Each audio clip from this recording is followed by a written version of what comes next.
Fala pessoal, hoje eu estou aqui com o Tassiano, Thiago, da Suno Asset, ele cuida do Fiagro da Suno aqui, e hoje a gente preparou 7 motivos pelos quais você deveria considerar investir em Fiagro. Ô Tassiano, antes de tudo, o que é um Fiagro? legal, Thiago. O Fiagro é um fundo de investimento no agronegócio. Então, no final do dia, permite, ele conecta o investidor, o poupador brasileiro, para poder aplicar o seu dinheiro, seja com dívida, com financiamento, seja com equity, no setor. E o que é o setor? O setor é praticamente tudo, é do início ao final da cadeia. Então, pode financiar desde máquina, compra de máquina, produção de herbicida, adubo, até a cadeia final, por exemplo, até o capital de giro da Burger King quando compra um hambúrguer de um frigorífico. Que inclusive já aconteceu isso. Já aconteceu, o famoso CRA do Burger King, foi famoso isso. Então, pode financiar qualquer área do setor a partir do dinheiro do poupador brasileiro. Legal. O setor tem crescido bastante, já alcançou 7 bilhões de reais, há uns 12 meses atrás era praticamente zero. Tem crescido, acho que vai continuar crescendo. O agro demanda muito capital de giro, demanda muito investimento, demanda muito crédito. Acho que deve ser quase 1 trilhão aí de reais de crédito para o agro. E se tivesse mais dinheiro, acho que teria mais, a demanda é maior do que a oferta. E a gente separou 7 motivos para você investir. Qual é o primeiro aí que você separou para a gente? É o setor em si, né? É o setor mais vibrante da economia nacional, eu chamo. Tem 27% do PIB nacional, tem 200 mil profissionais de ciências agrárias trabalhando no campo, cada vez atrai mais talento, e é um setor que é uma oportunidade. Você tem poucas oportunidades de investimento no agro na Bolsa, o Fiagro é um instrumento a mais para poder investir no setor. Então, por ser muito vibrante, geralmente as pessoas têm pouco agro na carteira, Então, é uma oportunidade de crescer um pouco através dos Fiagros. Legal, 27% do PIB, mas eu diria que não deve ter nem 5% do Ibovespa, Então, as empresas elas estão subrepresentadas na Bolsa e o Fiagro pode ser uma forma de você compensar essa baixa exposição.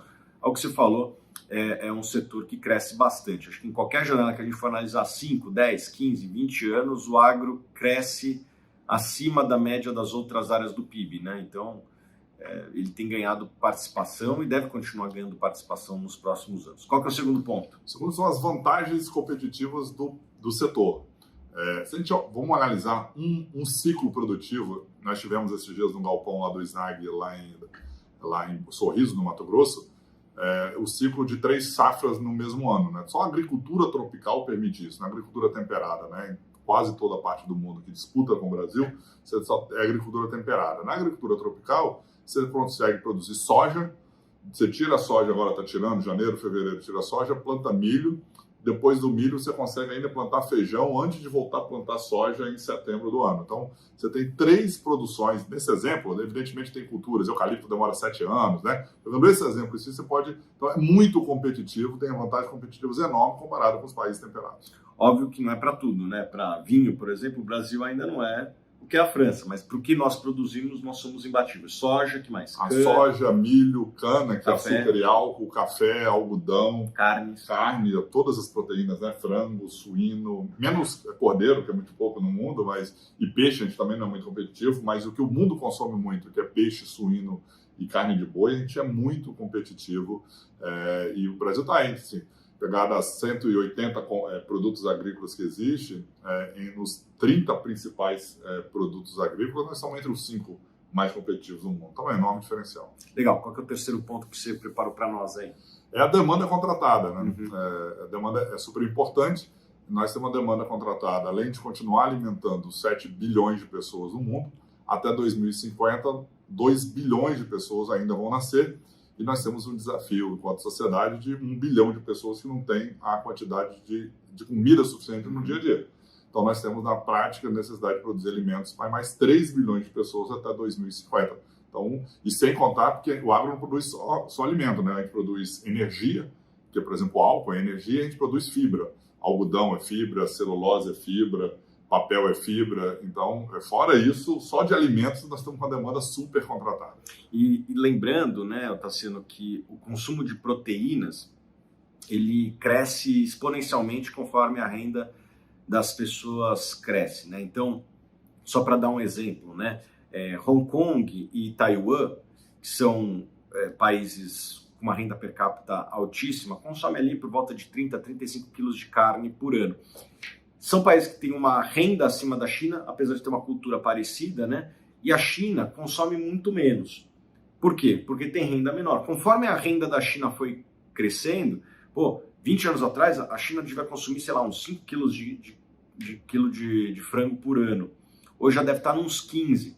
Só que você pega 10 quilos a mais por ano e multiplica por 1 bilhão de pessoas, é muita carne que precisa ser consumida. Isso significa que alguém tem que produzir os insumos que vão na carne, que são soja, milho principalmente, né? Então, conforme outras regiões do mundo passam pelo mesmo processo de desenvolvimento que passou a China, então vou dar um nome aqui, Índia, Nigéria, Egito, Bangladesh, você vai somando vários desses países aí, fora outros que eu não citei, dá quase 2 bilhões de pessoas que estão ali na faixa de renda de $2.000 por ano per capita, que conforme elas vão para 3, o consumo de carnes duplica, né?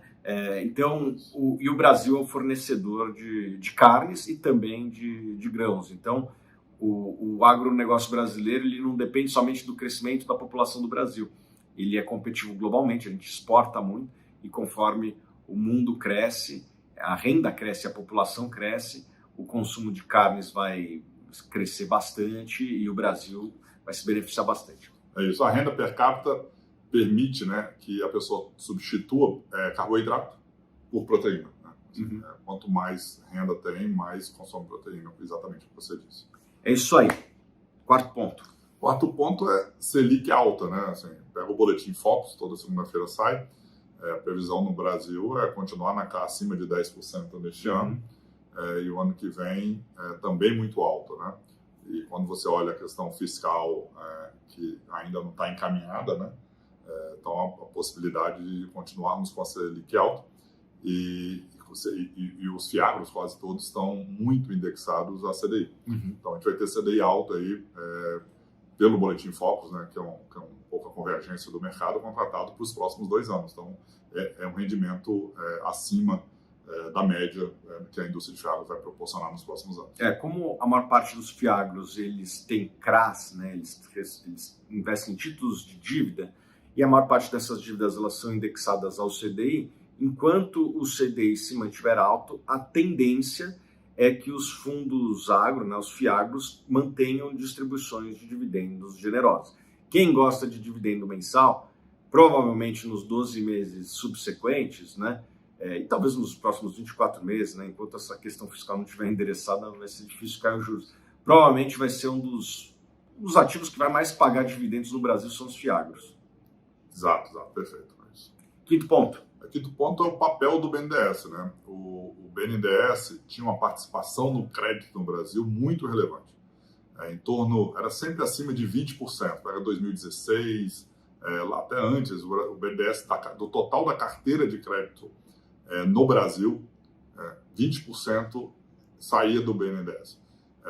A partir do momento, né, que tomou a decisão, acho que já no governo Temer, de reduzir os subsídios, né? O dinheiro do Tesouro que ia para o BNDES para poder trazer crédito mais barato no Brasil, o BNDES diminuiu a relevância dele no total da carteira de crédito do Brasil.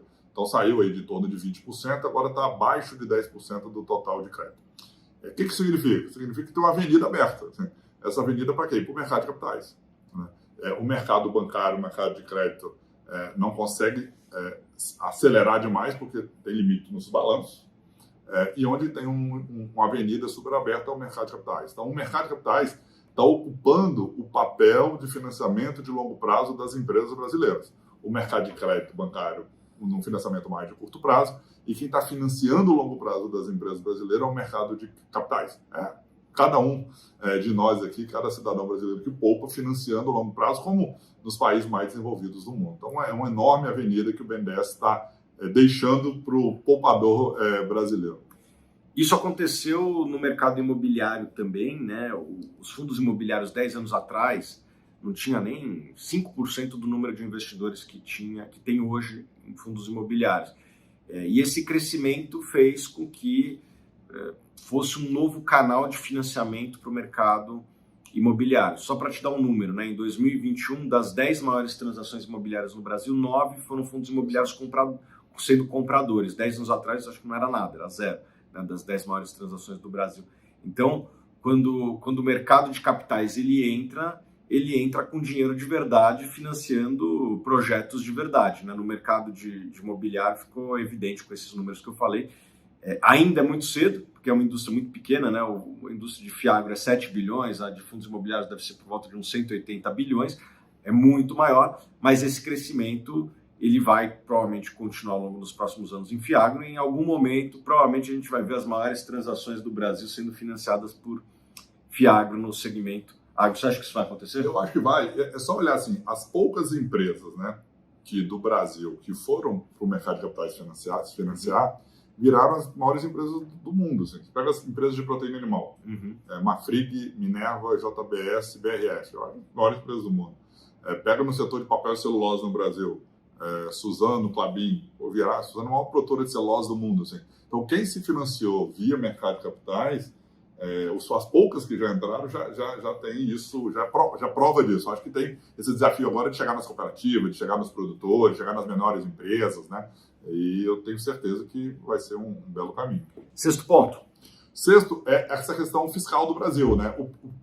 O produtor rural era financiado anteriormente basicamente pelo Plano Safra. O Plano Safra é o seguinte, o governo federal empresta dinheiro subsidiado, financia o produtor subsidiado. O Banco do Brasil, por exemplo, capta o dinheiro à CDI e empresta 13% hoje, empresta a 8%, a 7% no Plano Safra. Essa diferença, quem paga é o governo. Então, todo ano passado, por exemplo, o governo pegou 13 bilhões de reais no orçamento e colocou para equalizar o pagamento de juros. Então, fazer o Plano Safra. O problema é que o Plano Safra hoje só é 1/3 do financiamento do produtor rural. E quando olha para frente, né, assim, a situação fiscal do Brasil vai resolver, o governo vai sair de 13 bi de equalização, de subsídio, para 20 bi, para 30 bi, não parece. Assim, o problema fiscal cada vez é mais grave.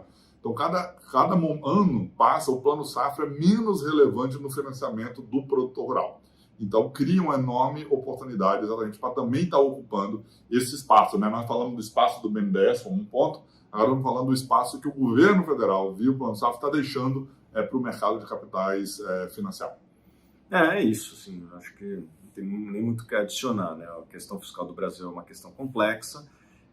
Eu acho que o dinheiro do Estado deveria ser, de fato, usado para educação, saúde, segurança, essas coisas. E o mercado de capitais ele pode ser o financiador do agronegócio. Né? Já está financiando, acho que está tendo uma simbiose interessante e vai ter cada vez mais. Né? Como você disse, as maiores empresas que foram para o mercado de capitais, as empresas que foram para o mercado de capitais se tornaram as maiores do seu segmento. Né? Quem tem uma empresa de capital aberto geralmente tem um menor custo de capital e com isso consegue ser mais competitivo em um segmento que vai muito capital, que é o agro como um todo. Sétimo ponto. É ter parte da carteira dolarizada, né? Porque os principais commodities agrícolas no Brasil, os preços estão em dólar. Por mais que o produtor às vezes veja na sua tela, no seu grupo de WhatsApp, veja em real, né? Mas seguem padrões, segue preço internacional. Então pega soja, milho, algodão, açúcar, álcool, celulose, papel, em menor grau até as próprias proteínas, né? Porque quando a China lá resolve, vai comprar carne de boi, ela tem preço em dólar, mas não tem uma bolsa ainda no mundo que orquestre isso, mas ela converte em dólar todos os seus fornecedores, né? Ela, Estados Unidos fornece, a Austrália fornece, então quando está saindo do Brasil, mais frete para chegar lá. Então, tudo essa possibilidade de fazer exposição da sua carteira em dólar, eu acho, meio que seja indiretamente, né? É um enorme diferencial para investir em Fiagro nesse ano de 2023. Beleza, a gente elencou os 7 pontos aqui. Eu acho que a gente precisa adicionar uma coisa, né? Um erro que eu vejo os investidores cometendo na hora de investir em Fiagro, e fundo imobiliário, e mesmo ações também, é comprar o fundo de maior yield. Renda é uma coisa que interessa a todos. Todo mundo, tudo mais constante, prefere ganhar mais dividendo do que menos dividendo. O problema é que não é tudo mais constante. Geralmente, para você ganhar mais, você tem que correr mais risco.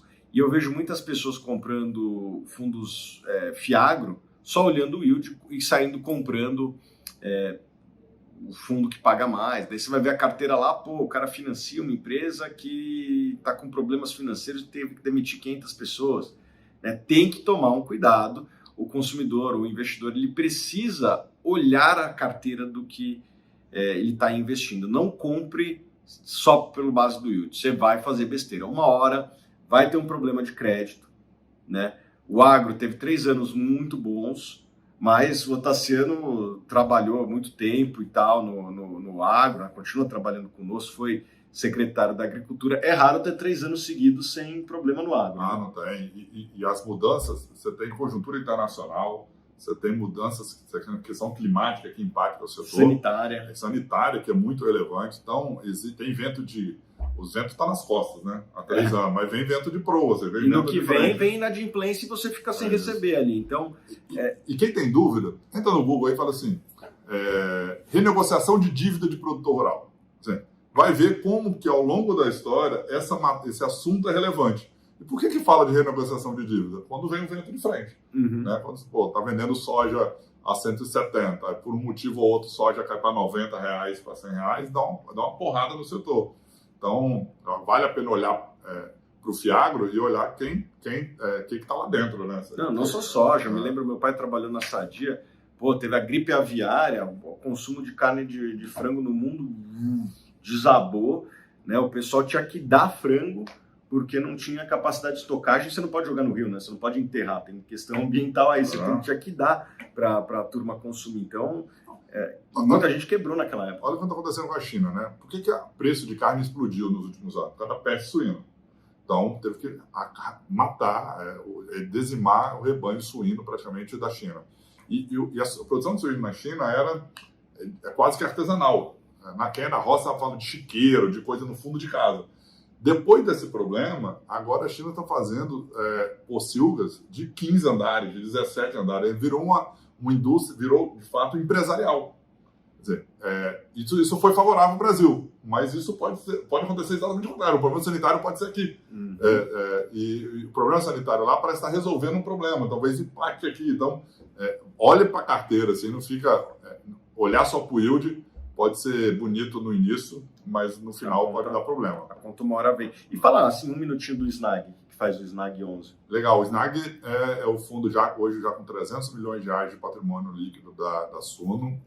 Está entre os 5 fundos de maior liquidez no mercado. Os 2 principais dias de evento de liquidez da história da indústria foi feito pelo Fiagro em 2 momentos, então tem sido um enorme sucesso. E ele financia produtores rurais hoje, clientes da quase toda a carteira, né, produtores rurais em algumas regiões do Brasil, da Boa Safra. Então tem um pedaço em imóveis arrendado para a Boa Safra e um pedaço relevante financiando esses produtores rurais, através da CPR. A CPR são lastro para o CRA que a Boa Safra emitiu.